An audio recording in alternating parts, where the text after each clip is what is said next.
Graphical adventure games often try to do some rather grandiose things. Games like The Longest Journey tell operatic stories featuring dozens of characters, while games like In Cold Blood and Broken Sword 3 have attempted to blend the genre with the actioner and the platformer. I myself am working on a design for a graphical adventure / role-playing game where your personality traits are your statistics. But at the heart of every adventure game is its puzzles. Puzzles are to the adventure genre as shooting is to the first-person shooter.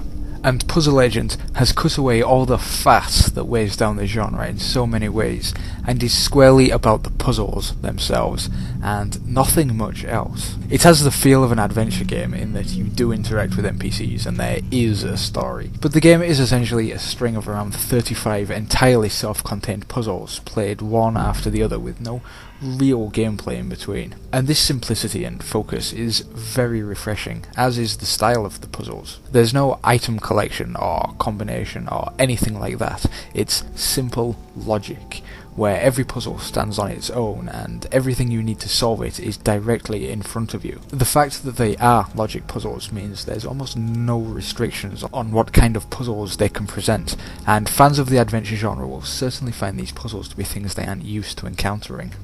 For instance, in one puzzle, you're shown a negative photograph of a display, as well as the display as it appears now, and you have to figure out which object is missing. But of course they're all very similar looking, and in the photograph negative everything is inverted. In another puzzle, you have to connect two wires from point to point without the wires overlapping, which is a lot harder than it sounds. And in yet another puzzle, you have to figure out a safe route for a snowmobile by placing objects for it to bounce off of. What may be said of all the puzzles is that they are interesting, but what may not be said of all the puzzles is that they are good.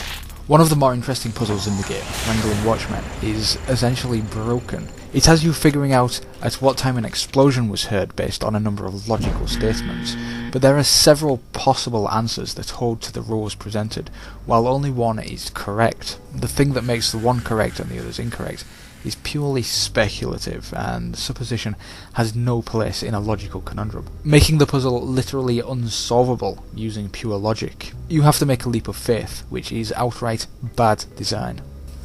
I haven't explored every puzzle for alternate correct solutions, it would just take too much time, but it is possible there are many puzzles that are similarly broken. There's definitely at least one. There are also a series of puzzles where you have to arrange objects into the correct order so that they fit into a particular space, but the objects will snap together whenever the correct objects are moved near to each other. While this obviously is convenient when solving the puzzle properly, it also allows you to simply drag objects around each other until they snap into place, making these puzzles essentially self-solving. It's extremely lazy design, and it's impossible to believe that this made it past the testers. Then there are also several puzzles that require you to spin images on a grid to make a picture or a pattern, which is pure filler. And filler puzzles have no place in a game that only has 37 puzzles in the first place. But only a few of the puzzles are actually bad, most are really quite good, and certainly very satisfying. I thoroughly enjoyed the majority of the puzzles, and the sheer diversity of them made even the less good puzzles enjoyable in a sense, simply by virtue of it being a new and unencountered puzzle. The difficulty ranges from simple to moderately hard, and most people should find them a satisfying challenge, though I'm sure some people will finish the game with a lot less hair than when they started. After solving each puzzle, you're given a rating based on how many attempts you made and how many hints you used, and it's a good feeling to score a 10. Although you can trial and error your way through pretty much every puzzle in the game, each answer attempt has a cost to the taxpayer, as you are an FBI agent in the puzzle division. So your failed attempts cost money. This is an infinite resource, but it is fairly effective in that you probably try to keep your cost as low as possible. But perhaps the greater deterrent against trial and erroring is that you have to watch a fairly tedious little animation that lasts about 10 seconds each time you submit an answer. And while 10 seconds is nothing, having to sit through it 20 times is a pretty effective way of keeping you from just trying every answer.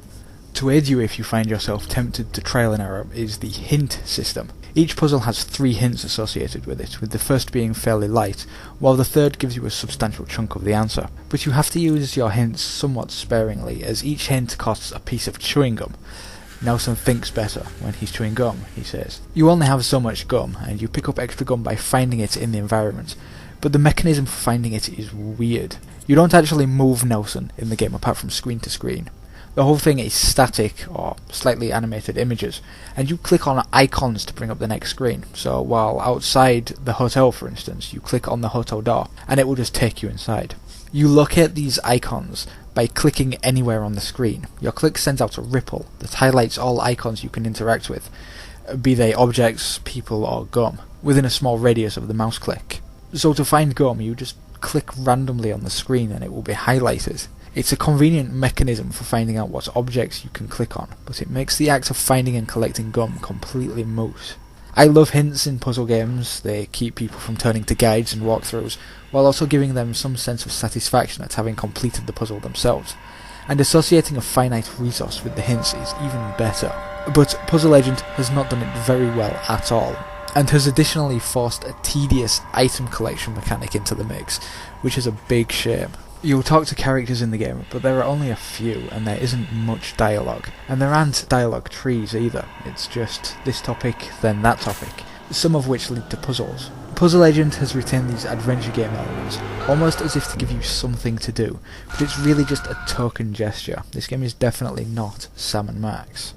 I haven't really mentioned it yet, but there is a fairly long story in Puzzle Agent, presented as something like a cartoon that probably lasts around 60 minutes in total. The intentionally crummy MS Paint art style may not work for you, and the fact that most animations only seem to have a few frames may not work for you, but I took an immediate liking to the style. The voice acting is of the quality you'd expect from Telltale, and it's satisfying to hear some accents from parts of America that aren't normally heard in American entertainment. The story concerns you, Nelson Tethers, Puzzle Agent, going to Scoggins, Minnesota to uncover the truth behind the closure of an eraser factory that supplies erasers to the White House. It has a very surreal vibe to it, but as far as I can tell there's no actual symbolism or greater meaning, or at least none of it is explained in the first episode. So far it's just a bunch of crazy shit, and the story, well, without giving anything away, it has a conclusion that may leave some feeling cheated, though others, myself included, will enjoy its unconventional manner. Similarly, the sans symbolism surreality is enjoyable in its own right if you enjoy that sort of thing, but it's also just as easy to imagine people being annoyed by what is ostensibly nonsense, at least at this point. The dialogue tries desperately to be funny, but most of the actual jokes are painfully predictable. It's the absurdity of the situation and the closed-mouthed paranoia of the townsfolk that's most enjoyable. And if you like things like Twin Peaks or Salad Fingers, you'll probably find things in Puzzle Agents you enjoy, and it may have you smiling. But it's definitely not a comedic game as much as it tries to be at times. I just mentioned that this is the first episode, but it may also be the last. This is the first game in Telltale's pilot program, where, just like with television, a pilot is made to see if a season is viable. This is a larger game than most individual Telltale games, weighing in at around 6 hours long, and it's also slightly more expensive. And apart from the abrupt, unusual ending, it's also a fairly self-contained story, though there is plenty on which to elaborate in subsequent episodes, if they're ever made. So you can buy this game feeling confident that it ends rather than stops, while also knowing that there may be more to come if it's a success. And I hope it will be. Puzzle Agent tries to force in some gameplay elements that simply should not be there, but the game is ultimately about the puzzles. Some are outright bad, broken in fact, and others are clearly just filler, but most are very satisfying and enjoyable, and coupled with the cartoon-like presentation and surreal story, it's an enjoyable and very worthwhile game with a very unique voice.